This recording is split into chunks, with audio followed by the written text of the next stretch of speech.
ये बताएं कि बाबर आजम की इतनी सर्विसेज हैं, उसने इतनी सेंचुरी की हैं, इतने उसने रन्स किए हैं, तो अगर उसको एक सीरीज़ के अंदर उससे मैच रन्स नहीं हो रहे या वो परफॉर्म नहीं कर रहा, तो what does it mean he is not good player? अच्छा, यहाँ पे ये वीका का ओनर कौन है? B team B, well done team A. जो बेस्ट करेगा, जो जीतेगा उनको 300 रुपये इनाम दूंगा और जो हारा उनको 200 रुपये इनाम। कि मैं ऐसे बच्चों को ट्रेन करूं, those who are involve with the studies. मैं किसी उस बच्चे को एंटरटेन नहीं करता, those who are not part of school, college और यूनिवर्सिटी। अभी कोई आता है मैंने मैट्रिक कर लिया, एफए कर लिया। अभी ठीक हो गया। अच्छा, एक्सेलेंट। झुक के आना है, झुक के आना है, ये होता है स्टांस। बॉल क्या हो गया, बॉल देखो, बॉल मुझे जरा फेंको, बॉल मुझे जरा फेंको, आराम से आराम से। ये देखो मैं खड़ा हूँ इस तरह, स्क्वायर लेग पे खड़ा हूँ, आ जाओ। ये स्टांस, ये स्टिक, ये स्विंग। जी तो नाज़रीन, इस वक्त हमारे साथ मौजूद हैं वीका एकेडमी के ओनर वसीम अहमद। आइए उनसे जानते हैं वीका एकेडमी के बारे में और कुछ उनके बारे में। अस्सलाम वालेकुम। वसीम क्या, वसीम अहमद है, फर्स्ट क्लास प्लेयर हूँ और I am certified international cricket coach from England cricket board. और इसके अलावा मैंने वहाँ पे 6 season I played there as a pro cricketer. Then I get back to Pakistan. I worked with Pakistan Cricket Board as junior selector. So since 2009, I'm working with Baradon and Director Sports. तो की job कर रहा, इसको हमने Rafi cricket stadium बनाया phase 8 में, इसको project head हूँ। और यहाँ पे वीका को हमने इस्टेब्लिश किया इस ऑलमोस्ट 10 years बैक। और अभी अल्हम्दुलिल्लाह सक्सेसफुली इसको हम रन कर रहे हैं। मेरा जब इंग्लैंड से आने के बाद पाकिस्तान के अंदर जो मेरा गोल था कि मैं ऐसे बच्चों को ट्रेन करूं, those who are involve with the studies. मैं किसी उस बच्चे को एंटरटेन नहीं करता, those who are not part of school, college और यूनिवर्सिटी। अभी कोई आता है मैंने मैट्रिक कर लिया, एफए कर लिया, मैंने बीए कर लिया, मैंने अब पढ़ाई नहीं करनी, मैंने क्रिकेट खेलनी है, तो मैं उनको बोलता हूँ यार फ़लानी क्लब में चले जाओ, फ़लानी जगह चले जाओ। मेरे पास सिर्फ वो प्लेयर खेल सकते हैं those who are involve with the studies. तो उसकी रीज़न ये है कि I quit my engineering, I was in Gordon college 92। तो मैंने एज ए ऑलराउंडर पाकिस्तान में टॉप किया और उसकी वजह से मेरे teacher they asked me what you gonna be in your life, you gonna be cricketer और इंजीनियर। तो उसमें अखबारों में तस्वीरें आ रही थी, रेडियो पे इंटरव्यू चल रहे थे, तो एक फील हो रहा था कि मैं भी इमरान खान हूँ और स्टार हूँ।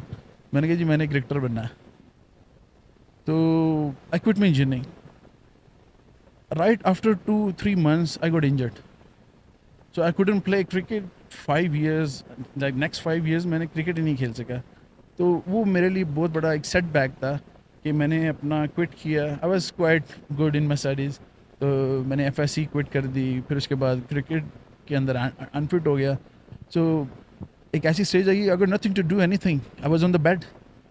सो वो जो मेरे साथ ये एक्सीडेंट हुआ ना, तो वो मेरे दिल में था कि यार अगर मैं इस तरह का कोई सेटअप बनाता हूँ तो मेरे जो बच्चे होंगे, जो स्पोर्ट्समैन होंगे, उनकी फ़र्स्ट प्रायोरिटी जो होगी ना वो स्टडीज़ होगी और उसके बाद वो स्पोर्ट्स करेंगे, क्रिकेट खेलेंगे। और अल्हम्दुलिल्लाह यहाँ पे अभी मेरे पास एक बच्चा 13 साल का आया था, he is 20 now. He got the admission in Oxford university और वहाँ के जो यूनिवर्सिटी के अंडर 19 के मैच में इंग्लैंड में उसने टॉप किया और he got contract with the Oxford county. हो गया सर, ये तो बड़ी अचीवमेंट है। और सर जैसे आपने जिक्र किया कि आप इंग्लैंड जैसे कंट्री को छोड़ के यहाँ पाकिस्तान में आके आपने एकेडमी सेट की और क्रिकेट को फ़रोग दे रहे हैं, कैसे ये ख्याल आया जहन में? एक्चुअली मुझे ना इमरान खान ने सेलेक्ट किया था अंडर 16 में, पेप्सी कैम के नाम से स्टार्ट हुआ था 92 में, तो that was free of cost. तो जब मैं इंग्लैंड से पाकिस्तान आया तो मैंने कहा यार I can't be Imran Khan, लेकिन मैं वो थोड़ा सा पार्टिसिपेट तो कर सकता हूँ कि पाकिस्तान को कुछ दे सकता हूँ। तो फिर मैंने दोस्तों से डिस्कस किया, तो कह रहे ठीक है हम पूरे पाकिस्तान में नहीं कर सकते लेकिन हम पिंडी इस्लामाबाद के बच्चों के लिए कर सकते हैं। सो फिर मैंने एक क्या शुरू किया कि मैं हर साल जब आता था तो बच्चों के लिए फ्री कैंप कंडक्ट करता था जिसमें 100 बच्चे होते थे, उनको यूनिफॉर्म से लेके जूसेस फूड से लेके फ्री ऑफ कॉस्ट होता था। तो वो मैं कहता था कि अब अल्लाह ताला ने मुझे इस पोजीशन पे लेके आया कि this is my time to deliver to my nation. तो देखें हर आदमी जो है ना, अब वो इस तरह छोटी छोटी चीज़ें करके कंट्रीब्यूट करेगा तो इसी तरह एक माशरा जो है वो एक तरक्की पाता है या एक अच्छी शेप में। अब मेरे अब अल्हम्दुलिल्लाह इट्स बीन 10 years यहाँ पे the coaches they strictly instructed they can't touch their student until unless they get severe injury. हमारे पास 5 ग्रुप हैं यहाँ पे, अंडर 10, अंडर 13, अंडर 16, अंडर 19। हर एक का एक डेडिकेटेड कोच है जो पाकिस्तान क्रिकेट बोर्ड से सर्टिफाइड है।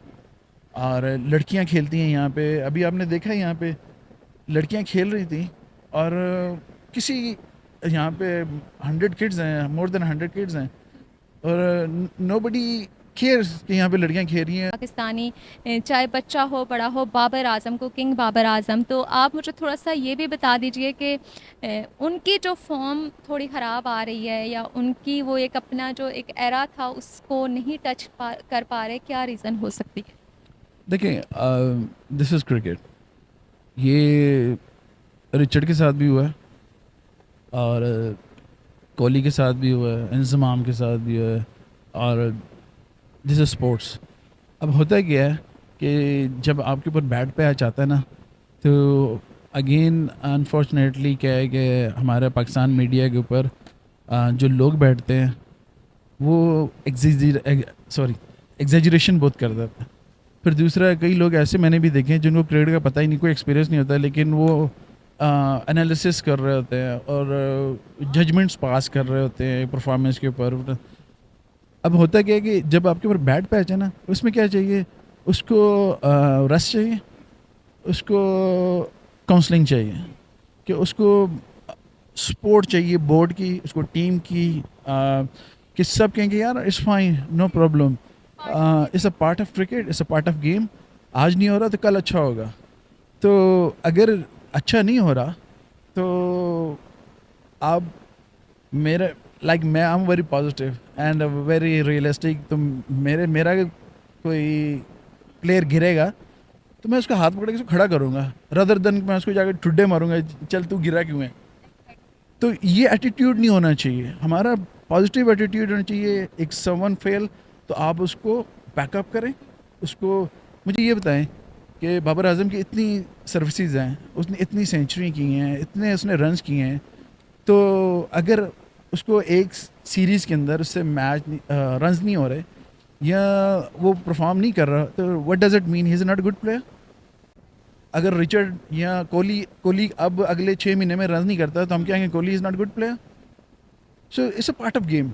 और एक पैच आता है लाइव के अंदर, हर प्लेयर के अंदर, बॉलर्स के अंदर, बैट्समैन के अंदर भी। और अब ये डिपेंड करता है अगेन बाबर के ऊपर, पाकिस्तान बोर्ड के ऊपर कि बाबा इस सिचुएशन को कॉप कैसे करते हैं।